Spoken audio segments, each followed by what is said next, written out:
My friends convinced me I'm out of his league, so I left. Now, months later, he doesn't want me back. I dumped my boyfriend thinking I was out of his league, and after I regretted it, he turned me down. It all started with my friends, as most things do.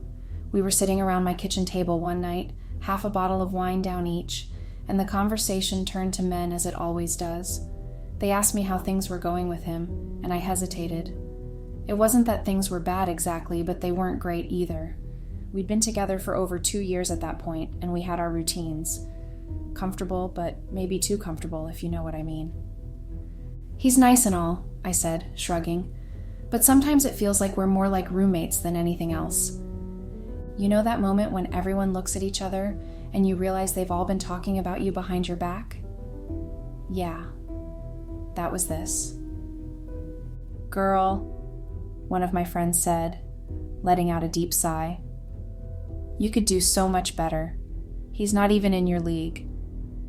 Now, I'm not usually one to buy into the whole out of his league nonsense, but they started piling on, reminding me about how I have a good job, how I'm doing well for myself, how I could be with someone who made me feel appreciated every single day. The way they framed it, staying with him started sounding like I was selling myself short. "I mean, seriously," my other friend jumped in. "You went through all of that drama with your ex and still came out of it stronger. You are smart, beautiful, and funny. Then there's him. He's just there." To be fair, they weren't wrong. My ex-boyfriend, for all intents and purposes, was a disaster. We were together for years and actually engaged.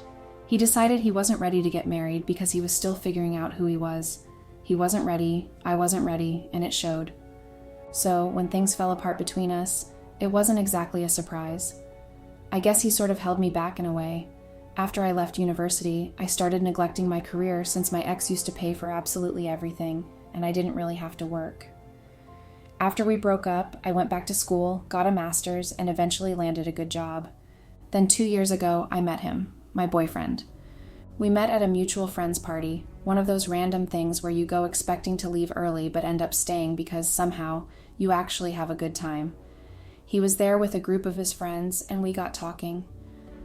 At first, I didn't think much of it. He seemed nice enough, but I wasn't in the mindset to get into anything serious. But one thing led to another, and before I knew it, we were spending more and more time together. He wasn't flashy or particularly ambitious, but he was steady, reliable. I felt like I could trust him. In the beginning, things were great. He was sweet, thoughtful, and he never made me feel bad about myself. We moved in together after a year of dating, and it just felt comfortable, maybe too comfortable now that I look back on it. The thing is, as time went on, that spark I felt in the beginning started to fade. He was still a good guy, he didn't do anything wrong, but something felt off, like I was settling, and my friends, as much as they might have had their own lives to worry about, were always quick to remind me of it. "You don't have to stay with someone just because they're nice," one of them said, swirling the last bit of wine in her glass. "You deserve someone who lights a fire under you." That's how the seed was planted. They convinced me that I was better off without him, that I needed to find someone who matched my energy, my drive. They made it sound like staying with him was holding me back, so I did what they suggested. I left. It wasn't dramatic or anything. I sat him down one night and told him how I felt. I said I thought we had grown apart, that we wanted different things, that I wasn't happy. He didn't fight me on it, which only made me feel like I was doing the right thing. If he'd put up more of a fight, maybe I would have reconsidered. But instead, he just nodded, like he knew this was coming, and that was it. For the first few months, I felt good about my decision. I went out more, started paying more attention to myself. I threw myself into work, my friendships, and being the best version of me. My friends kept telling me how proud they were that I finally put myself first, but now, months later, things feel different. I guess I thought leaving would make me feel more free, like I could finally go out and find someone who checked all the boxes. But the more time passes, the more I realize that maybe he wasn't the problem. Maybe I was expecting too much. Or maybe, just maybe, I was listening to everyone else's opinions instead of my own. I reached out to him recently, thinking maybe we could patch things up. It wasn't like I expected to get back together right away or anything, but I thought we could at least talk. But when I called, he didn't seem interested. He was polite, sure, but distant, like he'd already moved on while I was still stuck in the same place. And I was left wondering, did I make a huge mistake? After that phone call, everything started to feel a little too real. I had walked away thinking that I was in control, that I was making some big decision for my future. But now, all of a sudden, the control I thought I had was gone. He wasn't chasing after me. He wasn't calling to check in, to see if I was okay. He wasn't doing anything, and that messed with my head more than I expected. For the first few weeks after we broke up, I didn't even think about it. I mean, why would I? I was the one who left, right? I had made the choice and I felt confident about it. But slowly, the confidence started to fade. Every time I scrolled through social media or hung out with friends, there'd be little moments that reminded me of him. Things we used to do together, places we used to go, even songs we'd listened to on repeat. It's crazy how much you start noticing those things when you're not trying to. But what hit me the hardest wasn't the memories or the reminders. It was the silence. You'd think that when you leave someone, there's this big dramatic fallout, this war for power or attention. But in my case, there was none of that. He just let me go. No questions, no drama, nothing. And as time went on, I started questioning if that meant I didn't matter as much to him as I thought. Or maybe he was better off without me, which wasn't a thought I was prepared to deal with. I tried talking to my friends about it, of course. The same friends who had told me to leave him in the first place. At first, they were all, "You're so much better off. Just wait until you meet someone new." But when I kept bringing him up, kept asking if maybe I'd made a mistake, their responses started to shift. "You know, sometimes you just miss the routine," one friend said, trying to be supportive. "It's not really him you miss. It's the comfort of being in a relationship." That sounded logical, and I tried to believe it. But deep down, I knew it wasn't just about the routine. It was about him. I missed his stupid laugh, the way he would crack jokes when I was stressed, the way he never made me feel like I was asking too much, even when I was. The guy wasn't perfect, but he was solid. And now it felt like I was realizing all of that way too late. In the midst of all this, I did what any sane person would do when they're feeling lost. I jumped into the dating pool. My friends hyped me up, saying that the best way to get over someone is to meet new people, have some fun, and explore. So I downloaded a couple of dating apps and tried to throw myself back out there. Let me tell you, dating after being in a long-term relationship is a special kind of nightmare.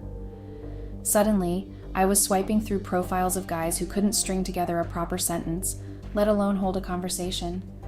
The few dates I went on were awkward at best and downright embarrassing at worst. One guy spent the entire time talking about his crypto investments. Another one ghosted me halfway through the first drink. I wasn't looking for anything serious, but I wasn't prepared for how soul-sucking the whole process would feel. Every bad date just reminded me of what I had given up. I found myself comparing them to him, how he used to listen to me, how he'd actually make an effort. It's like the more I dated, the more I realized how rare that kind of connection actually was. Then came the regret, the terrible feeling that I had messed up something good because I let other people's opinions cloud my judgment. I kept replaying that conversation with my friends over and over in my head. What if I had never let them get in my head like that? What if I had focused on the good things in our relationship instead of nitpicking the things that weren't perfect? And the more I thought about it, the more I started to get angry at myself, at my friends, and at the whole situation. I had listened to everyone except the one person who actually mattered in all of this, me. I had let other people's opinions make me doubt something that had been working just fine. Sure, maybe we weren't setting the world on fire with passion, but we were happy, or at least I thought we were. That's when I started considering whether or not I should reach out to him again. But the more I thought about it, the more anxious I became. What if he'd moved on? What if he wasn't interested in hearing from me at all? After all, I was the one who left. I was the one who decided that he wasn't enough. And the last thing I wanted was to come off as desperate, or like I was only reaching out because I was lonely. Still, the idea kept nagging at me.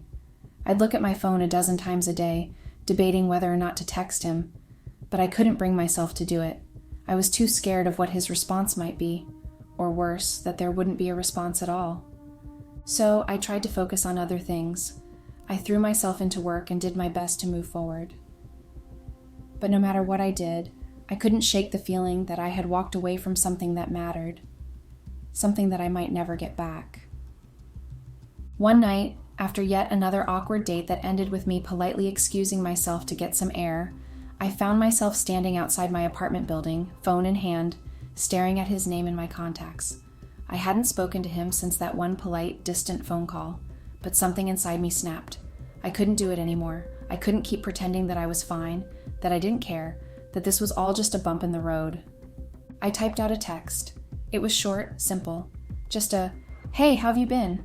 Nothing dramatic, nothing desperate, just an olive branch. But then, just as I was about to hit send, my phone buzzed. It wasn't him. It was one of my friends.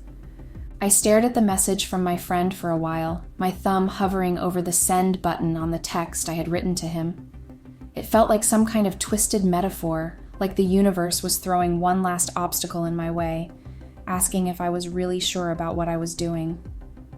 The message from my friend wasn't anything big, just a random meme and a "how are you?" But it was enough to pull me out of the moment, enough to make me pause and rethink everything.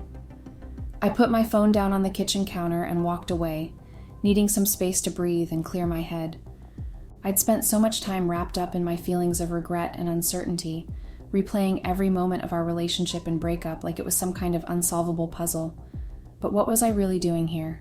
I thought back to why I left in the first place. The doubts, the nagging feeling that something was missing. It hadn't all been in my head. There were real reasons I walked away, reasons that had nothing to do with what my friend said, and everything to do with me feeling like I wasn't being fulfilled. The problem was, I didn't know if those reasons were still valid, or if I was just looking at everything through the distorted lens of loneliness and nostalgia. That night, I laid in bed staring at the ceiling, thinking about him and the life I had walked away from. Was I missing him, or was I just missing the idea of him, the comfort, the familiarity? Did I actually want to try again, or was I just scared of the unknown? As the hours dragged on, I realized that I had been putting off the one thing I needed to do, face the truth, whatever that was. I couldn't keep living in this limbo, caught between what was and what could have been. I needed to decide, once and for all, whether I was going to move forward with my life, or whether I was going to try and fix what I had broken. The next morning, I picked up my phone and reread the text I had written to him. It seemed small and silly now, just a vague. We hadn't gone through something major together. I deleted it. Do it right. So I called him. The phone rang once, twice, 3 times. I almost hung up. But just as I was about to, he answered. "Hello?" His voice sounded the same as it always had, and for a second I was thrown back to all the times we had talked late into the night, when everything between us had been easy and uncomplicated. But I wasn't calling for nostalgia. "Hey," I said, my voice catching a little. "It's me." There was a pause on the other end. "Hey," he said after what felt like an eternity. "How are you?" I'm okay," I said. "I've been thinking about you, about us, and I wanted to talk." Another pause, longer this time. I could practically hear the gears turning in his head, trying to figure out what this was about. "I've been thinking too," he finally said, his voice careful. "But I don't know if talking is going to change anything." The pit in my stomach grew. I hadn't been expecting him to jump at the chance to get back together, but hearing the hesitation in his voice, hearing that distance hurt more than I thought it would. "I know I left," I said, rushing to get the words out before I lost my nerve.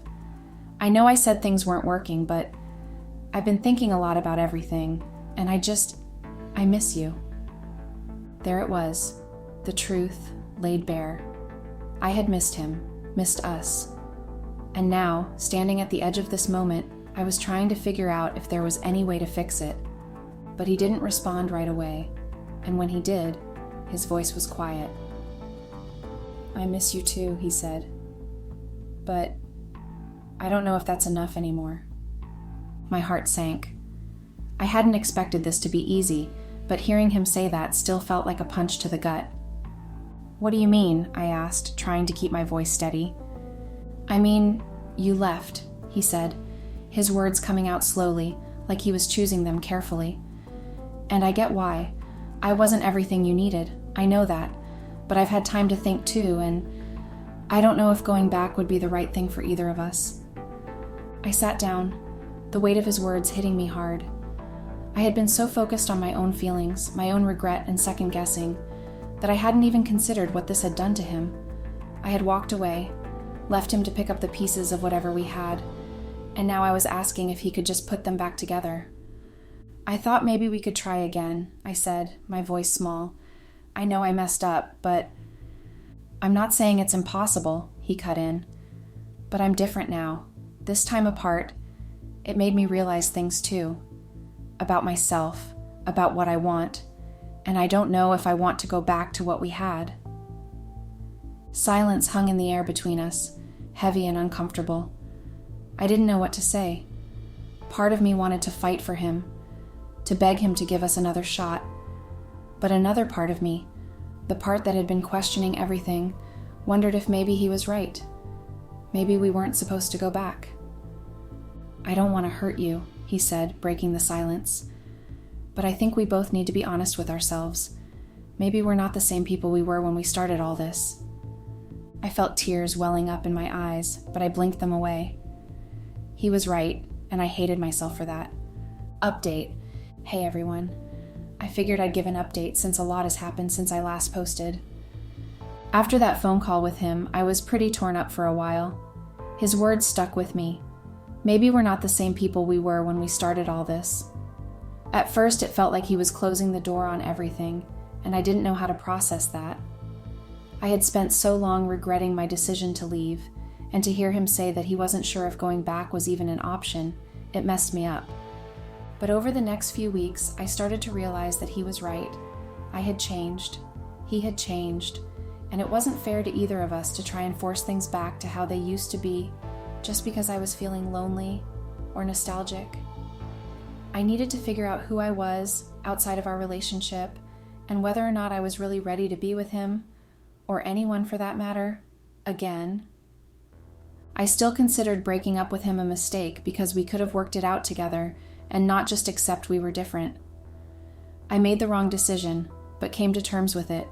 It was time to get over and accept that we wouldn't go back together. So I took a step back. I stopped reaching out to him, stopped trying to fix things that maybe weren't meant to be fixed.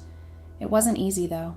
There were days when all I wanted to do was text him or call him, just to hear his voice or feel like we were still connected in some way. But every time I resisted the urge, I felt a little bit stronger, a little bit more like myself. During this time, I focused on my job. I started spending more time doing things for me, things I had neglected while I was caught up in the relationship, and all the fallout from the breakup. I took up running again, which used to be my go-to for clearing my head before life got busy. I signed up for a yoga class. I know, so cliche, but it really did help. And most importantly, I started going to therapy. Therapy has been a game changer for me. I hadn't realized how much I had been carrying old baggage from my relationship with my first ex, from my breakup with my boyfriend, and even from my childhood. Unpacking all of that has been hard, but it's also been freeing. It made me realize that a lot of my feelings of regret weren't just about losing him. They were about losing the version of myself that I had been when we were together. I had been holding on to this idea of what my life should look like instead of accepting what it actually was. A few months passed, and in that time, I started to feel more at peace with everything. I wasn't obsessing over him anymore. I wasn't beating myself up over my choices. I was just living my life, and honestly, it felt good. Then out of the blue, he reached out to me. It wasn't anything dramatic, just a simple text asking how I was doing, but it caught me off guard. I hadn't expected to hear from him again, and part of me wasn't sure how to respond. After all the work I had been doing on myself, was I ready to let him back in? Was this a step backward, or was it an opportunity to reconnect, maybe on different terms? I sat on the text for a while, unsure of what to say, but eventually I responded. We exchanged a few messages, catching up on what we'd been up to. It was nice, but it also felt different. There was no urgency, no expectation of anything more. It was just two people who had shared something important, checking in on each other. A couple of days later, he asked if I wanted to grab coffee. I was hesitant at first. I didn't want to undo all the progress I had made by rushing back into something that wasn't right for me. But at the same time, I felt like I owed it to myself to see where things stood between us. So I agreed. We met up at a little cafe not far from where we used to live together. Walking in, I was nervous, unsure of what to expect. But when I saw him sitting there sipping his coffee, something shifted. He looked the same, but also different, calmer, more grounded, like he had done some growing of his own during our time apart. The conversation was easy, comfortable even. We talked about work, life, our friends. We laughed about some of the stupid things we used to do when we were together. But we didn't talk about us, not right away at least. It was like we were both feeling things out, trying to see if there was anything left between us. Eventually, though, the topic came up. He asked me how I was really doing and if I was happy. And for the first time in a long time, I could honestly say that I was. I told him about the work I'd been doing on myself, how I'd come to terms with a lot of the things that had been weighing me down. He listened, really listened, and it felt good to be heard. Then he shared his side. He told me how hard the breakup had been for him at first, how he had questioned everything, wondering if he had done something wrong, or if he could have fought harder to keep me. But over time, he realized that he needed the space too, that he had been in a rut, just coasting along, not really thinking about what he wanted or where he was going. The breakup had forced him to look at his life in a way he hadn't before. By the end of the conversation, we both agreed on one thing. We weren't the same people we were when we were together, and that was okay. In fact, it was probably a good thing. He told me he had a new girlfriend. Listening to that hurted me a lot, but it was a natural process I had to accept. I wanted to cry when he said it, but I kept my cool as much as I could. So, where does that leave us now? Honestly, I don't know. I don't know if we can be friends, because I know I still have feelings for him. It's hard seeing someone you love so much moving on with their life without you. I guess I have to do the same. I've learned that I need to prioritize myself and my own happiness before I can be with anyone else. And I think he's on the same page. Maybe we'll find our way back to each other, or maybe we won't. Either way, I'm okay with it. For the first time in a long time, I feel like I'm in control of my own story, and that's something I wouldn't trade for anything.